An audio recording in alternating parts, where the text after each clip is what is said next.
lwa kwatetese ndibese ndichatela kwamabaso. Hallelujah. Ndithathiwe kwamabaso. Hallelujah. Bazalwane bengicela without the waste of time asivuleni amabhayibhile ethu ku Mark chapter 16.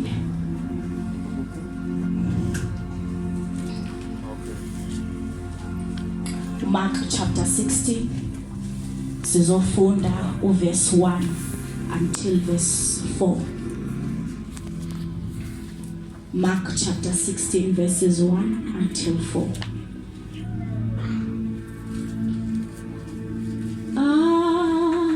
Kudingwa nasibani ngo uJesu lilanga.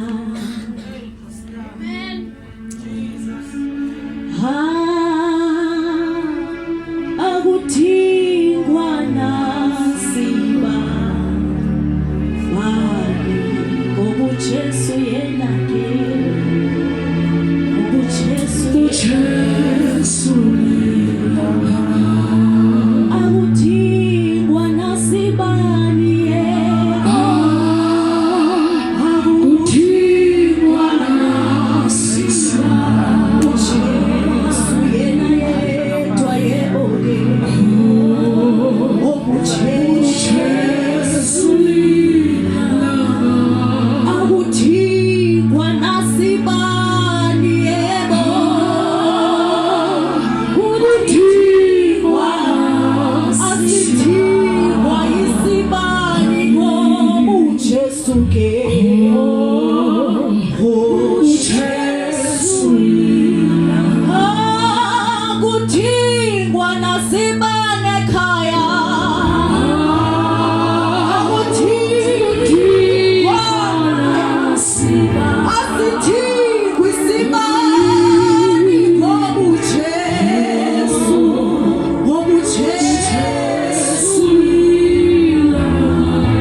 akudingwa nasibani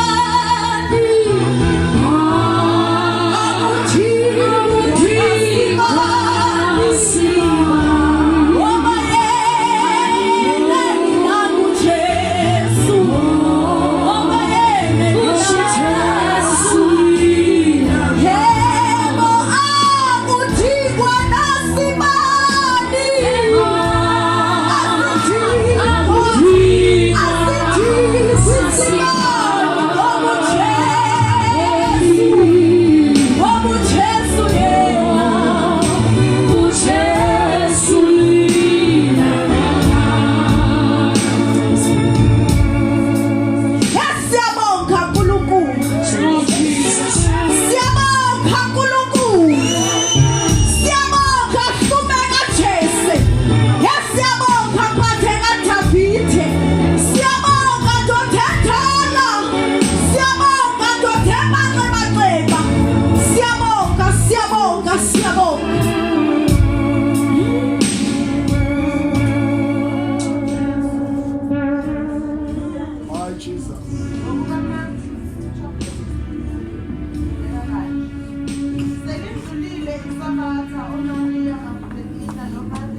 bakhuluma bodwa bathi ubani oyakusigiwela itshe lisuke emnyango wethuna nathi. 4 bathi ukubheka babona ukuthi itshe selidiniwe ngokuba lalilikhulu kakhulu. Baba izwi lakho thetha ngalo Jesu wethu, inhliziyo zethu zivulekile, ingqondo zethu zivulekile. Siyathulisa konke Jesu mimoya emelelani nezwi lakho Thixo wethu, siyathulisa ngegama lika Jesu Kristu. Amen. Hallelujah. Okay, ngithanda ukuthi nje sibuyele emuva kancane before sifika kule ndaba. Hallelujah. Kwakukhona abafundi, hallelujah, ababehlala noJesu 24/7. Hallelujah. Laba besifazane, they were part-timers. but they were also disciples of God. Hallelujah. But kwakukhona laba abawu-12 ababehlala noJesu. Hallelujah.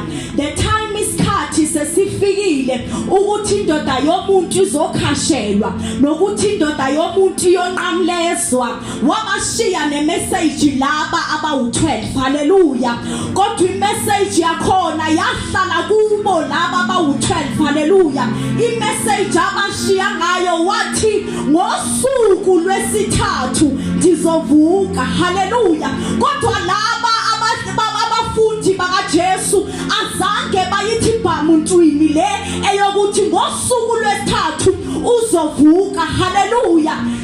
Seyinjalo njena laba abamadisciples yathi ngempela uma sifika isikhathi indoda yomuntu seyisifikile isikhathi sokuba iqamlezwe. Hallelujah. Laba besifazane bahlala. Hallelujah. Bahlala uJesu eqamlezwa eziphambanweni. Bahlala amadisciples sebebalekile. Laba bebengenayo imessage yokuthi ngosuku lwesithathu uzovuka kodwa bahlala.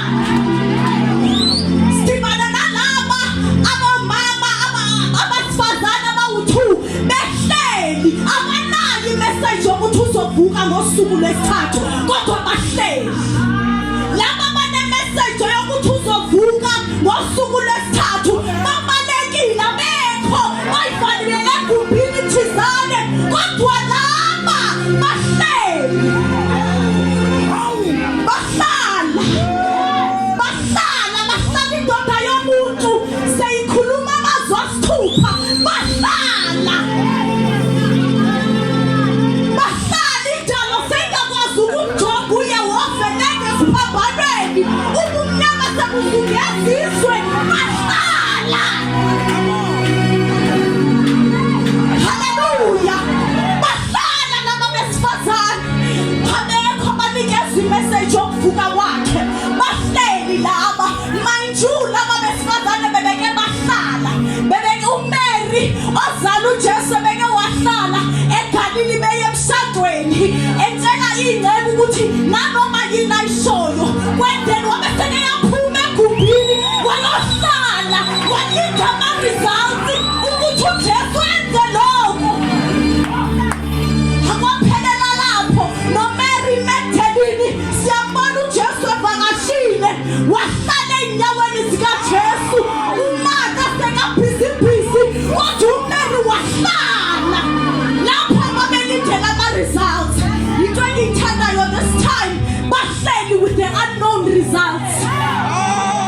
Bahleli this time.